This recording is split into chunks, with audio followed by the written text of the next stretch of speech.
Shalom. This teaching on the first day of Chag HaSukkot, a very special time we're about to enter into, a time of feasting, time of joy, hopefully, and a time where we put aside the cares of this world and we have some genuine holiday time. Our family, friends, and on a national level, we must also be mindful of community and really try and link arms and become one with one voice. We come before our Heavenly Father. So yeah, I want to talk about some of the things that would happen on the first day of Chag HaSukkot, the Feast of Booths, and go into some of the wording again, the Hebrew that's used, and try and get an understanding of, at least in early Israel, what was understood. We see through the passage of time that words do change meaning, and they have that potential. But we want to go back to the source and really get the original understanding. And so the first day is definitely connected to this idea of constructing booths. And it's not, we kind of have this idea that it was about living in tents, but not quite. We see the tents were actually used, if you look at Deuteronomy 16, the pilgrims that would go up for actually all the Chagim, they would stay most likely in tents,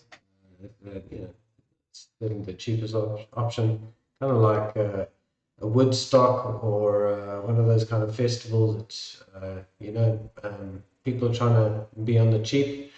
But there's a special element of sukkah, of building these kind of dwellings, and to be mindful of that. And so I want to get into some of these passages that deal with this, because it does say on the first day you must go out and collect the branches, and they'll take branches and construct these booths. And seeing as it's a rest day, Shabbaton, how do we do that? How do we stay in the spirit of that? It might sound like a lot of work to some of you, but maybe there's also a sense of fun that can be had in doing these things. All right. So in ancient Israel, what's also important is to realize the name of this does seem to be a title given to the festival. It's called Chag HaSukkot, the festival of Sukkot. Other places it's called the Feast of Ingathering as well. But we see that Chag is used very sparingly. In ancient Israel, they would use other words for what we would describe as Chag, feast. They would use the word Mishter. That's one use. In Judges chapter 14, verse 10, you can read there, remember with Samson, it says, and that was the thing they did those days, that young men would have these feasts, and he has this riddle, and during the feast they're not getting, that word there's Mishter. In fact, there's no way he could make it a Chag. Okay, and we're going to get into that. So it's important to understand with Chag HaSukkot how it's more than a feast. The same in Jeremiah, you can read there, 16 verse 8, you can have these houses of banqueting, and it's more mishter that it's used, but Chag, quite unique in how we see how it is used. So also with the Chodesh, we know when we would anticipate the new moon and we would begin to look for it at the beginning of the 30th day, that there was a lot of festivity around that. We might say feast as well, but we see the Chag again. Chag is refrained from Chodesh, even though there definitely seems to be meat, even though there seems to be joy, and there seems to be celebration even, and holiday. It's kind of like a minor holiday in Israel. Ancient Israel, they used to it wasn't Sabbath as such or anything like that, but it was definitely a time of eating, and yet Chag is not used for that either. And so this brings up questions of what it originally was. I would say the best translation is the word festival. I would avoid feast, because feast can be used Like I could have a feast at my house. You could invite people. We're going to have a feast, or we're going to have a banquet, and we're going to have this dinner party or whatever. We could do that, but to say we're holding a festival, that has a broader and a bigger sense as the wow. There's this festival coming up here. You have a sense of there's going to be people traveling there and pilgrims and going to this, and they're trying to gather broader community. It's a festival, and I also put there meetable because so I saw a picture the other day. The caption was of caveman paintings, and says, you never see a caveman painting of a salad. It's always around meat. But yeah, also the feast, that which you feasted on was meat, and it was very much you brought meat to the festival, and there would be meat there. We'll get into that a bit. So I think originally had this. This is what we understand of that we should call it a festival. So there's that broader thing that what I could do in my own home, but it also had three understandings: national offering. So the nation itself would be united for these offerings. So you can just do it whenever. There was a time of Chag, and that's what it was. The nation was to do these in that time. Then there was these offerings were performed in religious centers. That you could not perform a Chag just anywhere. It was about gathering. It was about assembling. It was about being together. And so, and what was important was that you would assemble where God would put His name. So we have in the book of Jeremiah that there was a season when God put His name in Shiloh, and so that would have been the place of Chag, we would assume. And then later on, it moved to Gibeah and Saul, and then later on to Jerusalem, but where He placed His name. But that would also be really important, is to gather where in the sacred religious city, in His set apart city. And thirdly, it was for the purpose of eating. Okay, so that's why I like festival, feastival. It is about eating. It is about yeah, very much around food, but also the actual meat as well. It does make me also wonder about the Hajj, because I think Chag and Hajj most probably are related. And so now in Arabic, it's become more like pilgrimage, but that's a natural part of Chag, of feasting in a religious center, is that you would need to have pilgrimage to be there. So I don't think Chag meant pilgrimage. Really, when we look at the related words, it seems to be about feasting, eating, and that which was consumed, the meat offering. But we see this connection because obviously for Muslims, they will all, then you can't have Hajj in your own home. Again, it's linked to those who go up to Mecca, who can be there specifically. That is connected to the kind of religious center idea. Obviously, we reject Mecca, but we see this principle, and it's laid out in terms of Jerusalem. Okay, some other passages you can look at. 1 Kings 12 verse 32. That's an interesting one. You can go read there about how when the nation of Israel split in two, and you had in the northern kingdom, you had the house of Israel, southern kingdom, kingdom of Judah. Judah kept Jerusalem, and then in the north Jeroboam made new religious capitals at Bethel and Dan, and then he made Hagim.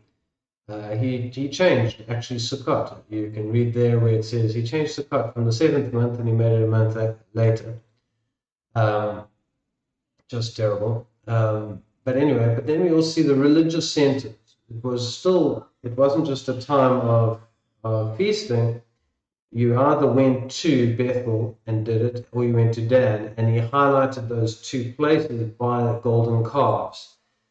A bit connected as well with like this place of meeting, and this is the place of feasting. Exodus 32 verse 5, they obviously also made a golden calf there, Israel. But what's interesting, the description there of Aaron, is he didn't say tomorrow is the Moed Israel until like an appointed time.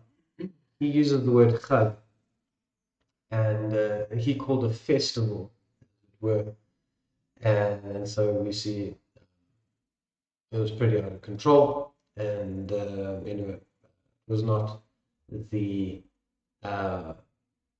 will of our Heavenly Father, but you get the sense of religious ceremony, of coming together, of as a nation keeping something and slaughterings and festal offerings as it were. Okay, then there's another word that's related to Chag, and I think this should influence us. You won't pick this up with a lot of the translations. It will just say in the English, and you shall keep a festival. But it will often say, you shall chagag a chag, a festival. You shall chagag a festival. And so this was probably the verb of festival, which is to feast. You shall feast in your festival. You shall eat. The idea of eat, drink, and be merry. You shall have joy and simcha. That comes through a lot of different portions, particularly Deuteronomy. We see it where the description was Israel. When you go up to Jerusalem, you take whatever your soul desires, like desire meat, buy meat there, and wine or strong drink, and today we would interpret it as chocolate, and go out for coffee and just have a good time. And so we get this chagag is kind of when there's meat, there's a party. Chagag means feastfulness, right? And so it would be generally understood as joy and celebration. However, I've got this picture here of asterisks and obelisks. My kids love asterisks and obelisks. This is this idea of chag and chagag. This is the general idea. We just need to remove the wild boar, of course, and get something a bit more kosher. But it's about eat, drink, and be merry, have a festive time. And this is certainly the idea. But with everything, it seems that it's always nuanced. So just understand that also within chagag and chag, there is, even within these appointed times up at the religious center, at the capital, national gatherings, it was not always eat, drink, and be merry. However, there was sometimes on a national level food to be consumed at these places. And so we do actually get a unique use of chag, more around Pesach, that we see. It's a little bit nuanced as well, because what we see with chag is that it's not used for Pesach. It's not used for the Passover. And that we don't call it Chag Pesach. We don't call it the Feast of Passover, the Festival of Passover. It was called the ordinance of the Passover, the rite of the Passover. You shall keep the Passover. It avoids, many times, you'll just see, it avoids calling it the Feast of the Passover. That changed a bit when you get to the first century, and certainly today the way to do it. But when you get back to Torah, it was a little bit different. However, we do see the word chag is used for it, and this causes a bit of confusion, but we can go through that a little bit, and we can actually see there's still a distinction to be made. But a chag, as I said, it's a meatable. It would also be related to that festal offering that you're going to eat of, that meat. And sacred, all these understandings, and so we read in Exodus chapter 34 verse 25 that it does say that it talks about the feast of the Passover, and it's once off, and it causes everyone to go, it just stands out as odd because we've never seen this before. As I just said, you don't talk about the feast of the Passover. But what we do see is this use of chag in So I've got to get this Exodus 34:25. Exodus 34, verse 25.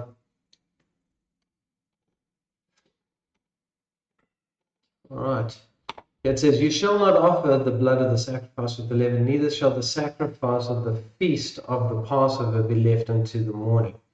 And okay, it's not about calling the Passover the festival of Passover. It is using this word of chag in its form of that refers also not just to the festival, but also to the victim of that festival, the actual lamb offered or the bull or the whatever might be consumed at that time.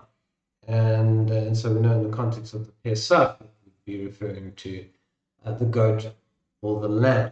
We see this use as well. It's not so common with chag, but it's important to realize it is a different use where it does refer to sacrifice, particularly set apart sacrifices at a religious center. The other place is Exodus 23:18. Let's have a look there, 23 and verse 18. All right, "You shall not offer the blood of my sacrifice with leavened bread, neither shall the fat of my sacrifice remain until the morning." Here, the translators, they don't mix it up. They don't call it feast here. They know that the context here is of that festal offering. And so actually, the second use of sacrifice here is the word chag. Okay, so it's important to realize it really was linked to meat.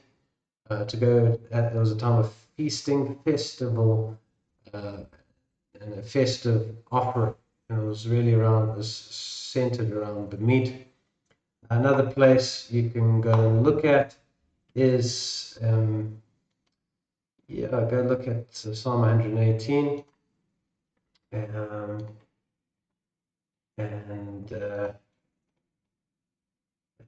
Psalm 118, verse 27. As well as, in 2 Chronicles, you can also look there again. So the Pesach is a chag, but you got to understand it's a bit more nuanced. Our Heavenly Father didn't therefore want to speak of the Chag Pesach because it would have those overtones of being festive, singing, having joy, simcha, dancing, loud instruments, that kind of thing. So it was just understood that Pesach fulfills, it's related to a chag in that it is meat that is eaten, a sacred meat offering that is eaten in the set apart place. But that's to the degree. And you can see this as well. I encourage you to look at 2 Chronicles 30, 17 to 21, as well as Ezra chapter 6, 19 to 22. You can read there as well, and you'll definitely get that sense of Pesach was it was a time of introspection, of being set apart, of being clean, of being aware of the filthiness of ourselves. The themes of atonement were in there. It's very much related to the priesthood and those kind of offerings on an even more sacred level. And then often you'll just see the scene just suddenly shifts when it says, "And then came the feast," or the festival of unleavened bread, and then suddenly you're reading about with chag. On that level, however, you suddenly read about, and there was joy and there was gladness, there was loud instruments, and sending gifts to everyone. Anyway, so we get this sense of how to use it, and so I think that's why the Pesach is described as a chag, because it does actually, on the most basic level, actually represent one of that. It was meat consumed by the nation in the most sacred place. However, generally speaking, that's not typical. Pesach is not typical. When there's meat and and the nations together, it's more like we're into happy times. It's more asterisks and obelix. It's eat, drink, and be merry. Let's have joy. Let's have gladness. Time of holiday. that's the spirit of the time. Okay, and then in terms of the sukkah itself, the sukkot, the booths that are constructed, I'm doing a lot of study on this right now, and it's quite a thing for us as believers who have completely wandered away from the commandments of God, that we are now returning, and then we're trying to. It's not our desire to point the finger at our Jewish brothers and what they're doing wrong. But we also can't just walk in their traditions, because we are followers of Messiah. And Messiah didn't say to us that because of their traditions, specifically the Pharisees, they malign the commandments of God, that we must always be wary of our traditions ever going above the commandments of God. And so even right now, I know that many of us, we see these booths as, we live in tents for a week, but that doesn't seem to be the original idea of the booth. Although I do encourage people to still live in tents. I think it's a good idea to humble ourselves over these times. But to get a bit of an understanding of these booths, we have a description of our father Jacob in Genesis chapter 33, verse 17, where we get this first use of sukkah. All right, and so it'd be a good idea to go there and really try and understand what was a sukkah. And it's quite a lowly thing. 33:17, Genesis 33:17. Getting there. All right, and Jacob journeyed to Sukkot. This was a place where these things were constructed. And he built him a house. All right, and he made sukkahs for his cattle. He made a sukkah, booths for his cattle.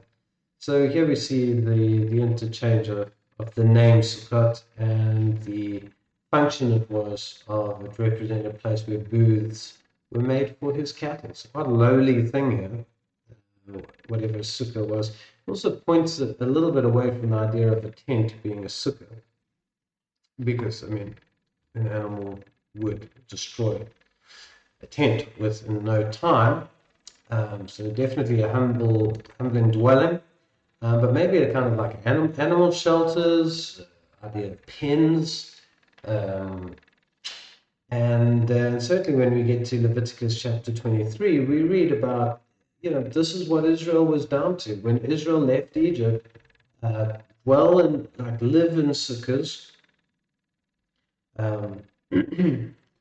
and remember that your forefathers were when they left Egypt, they were forced to dwell in sukkahs. And so my desire this year is I'm going to try and build a booth, and hopefully we get to dwell under it a bit and live in it and get a sense of, well, this is where our fathers were at. This is where our forefathers were at when they left Egypt. They could not construct proper houses yet, as our father Jacob did there, but they were down to pens. Probably they didn't have much more shelters of that kind. Now, in terms of Leviticus 23, verse 40, there's a debate around the description there of that Moses gave concerning Sukkot and how we should understand it. And the problem is sometimes we read subsequent things into previous things. One such thing being something called the lulav. And the Jewish people have this beautiful tradition of weaving leaves in a certain way, palm branch in a certain way, and this and that, and they have this big etrog fruit in there, and they wave it and they shake it, and they've got this tradition. And it's all around what do we make of Leviticus 23, verse 40. And the description there of the branches And anyway, one of them is that the fruit of the goodly trees, and I'm going to be doing a lot more on the actual day one when we get there on this. But I'd encourage people to read. Um, you can search on the internet an article called The Genesis of the Etrog as part of the four species PDF. I think a really sober article, really trying to understand where do some of these traditions come from. But just to realize the whole description of branches originally, uh, in Nehemiah's day, we'll get there now, Nehemiah 8 verse 15, when they read that portion, they clearly did not say, oh, we need to make this little bundle and wave it in a certain way before our God. This is the rejoicing that Leviticus is talking about. That was not the understanding at all. In fact, the way that he understood it, and Ezra and those who were just reading very plainly the text, is that they just said, and let's have, you shall go out into the hills and, yeah, just go out and fetch these things, fetch the, fetch branches and build sukkahs from them. So let's go have a look at Nehemiah 8:15.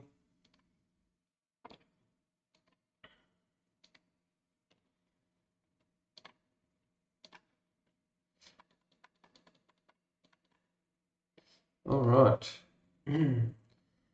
That they should publish and proclaim in all their cities in Jerusalem, saying, go forth unto the mount and fetch olive branches and pine branches. Some of the translations have, this is over wrestling with what it meant, the fruit of goodly trees. Some translations have olive branches and wild olive branches. I think the Septuagint has cedar branches. Anyway, there's something a little bit in the different texts that have come forward. But anyway, here we get the description of myrtle branches, palm branches, thick trees to make booths, as it is written.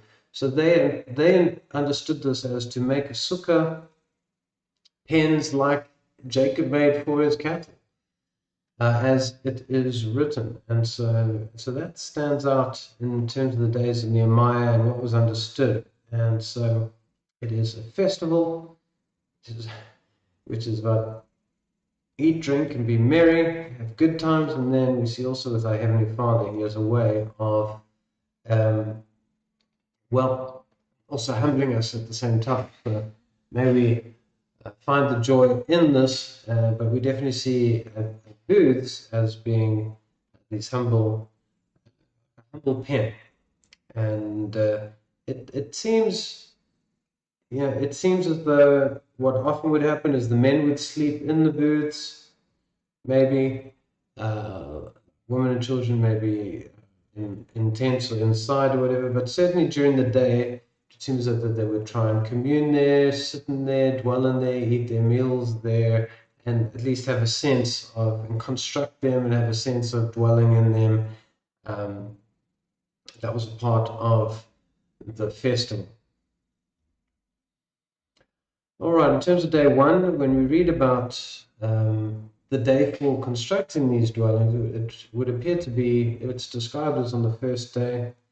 And on the first day you shall go out onto the mountains and collect and get these things. And that produces some queries about a 7 days of dwelling in sukkah, and especially because the 8th day gathering appears to be a separate holiday. When you go through the different texts about Sukkot, it definitely seems to be from day 1 to day 7. Does not seem to extend into day 8. And so a lot of people, well, how do we dwell for 7 days? It's the 7 24-hour periods. There's some things in the scriptures are described in a very exacting way, and some are just general. And it would be understood that if you go out and on the first day you create your sukkah and you dwell in it, and through until the 7th day, that was understood as 7 days of dwelling in sukkah. It's not always necessarily in a 24-hour sense. And also knowing that a lot of the things around the Shabbaton, the rest days that aren't as high as Shabbat, that often there was a relaxing of certain commandments, or that there could be certain work that could be done,